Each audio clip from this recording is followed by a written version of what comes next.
Hello বন্ধুরা, আমি S Mallick. আপনারা দেখছেন এস মল্লিক 69 ফেসবুক এবং ইউটিউব চ্যানেল। আমি আবার একটি খেলার আপডেট নিয়ে হাজির হলাম। আগামী 18/1/2025 শনিবার একটি দিবারাত্রিব্যাপী গাউনশট পিং পং খেলার আয়োজন করা হয়েছে পরিচালনায় অবিরামপুর ক্রিকেট লাভার্স। খেলাটির এনটিভি 2001 টাকা এবং খেলাটি 25 গ্রাম সাদা বলে অনুষ্ঠিত হইবে। 16টি টিমের মধ্যে খেলাটি অনুষ্ঠিত হইবে এবং পুরস্কার থাকছে উইনার্স ট্রফি সহ 16,000 টাকা, রানার্স ট্রফি সহ 11,000 টাকা এবং man of the match, man of the series এবং যেসব প্রাইজ থাকে আকর্ষণীয় আরও পুরস্কার থাকবে। এবং খেলাটিতে এবছর যারা চ্যাম্পিয়ন হবে তারা আগের বছর সম্পূর্ণ বিনামূল্যে খেলার সুযোগ পাবে। আগের বছর 2024-এ অনন্য একাদশ চ্যাম্পিয়ন হয়েছিল, ওই জন্য ওরা এবছর ফ্রিতে খেলতে পাবে।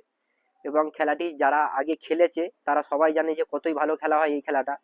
এবং যারা আগে খেলেছে তারা তো খেলতে আসবেই আশা করছি, এবং যারা এই খেলাটাই একবারও খেলেনি তাদের কাছে অনুরোধ তারা একবার এসে দেখে যেতে পারে যে কীরকম খেলা হয়। খুবই ভালো পরিচালনা, খুবই ভালো খেলা হয়।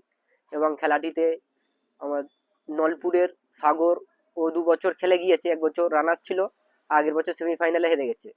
প্লাস্টিক পিং পং ক্রিকেট যে গ্রুপটা আছে, গ্রুপটাই দেখলাম যে সাগর রিভিউ দিয়েছে, খুবই ভালো খেলা হয়, ও খেলে গিয়েছে, ও রিভিউ দিয়েছে। ওই জন্য যারা খেলেনি তাদের কাছে অনুরোধ তারা একবার এসে দেখে যেতে পারে যে কীরকম খেলা হয়। আমাদের ফুলগাছি চত্বরের মধ্যে হয়তো আমার জানা, আমার দেখা হয়তো সব থেকে ভালো পরিচালনা এটাই। ওই জন্য আমি তো এখানে থাকছি এস মল্লিক 69 লাইভ এখানে আমার লাইভ হবে এবং আপনারাও সবাই আছেন, খুবই ভালো খেলা হবে।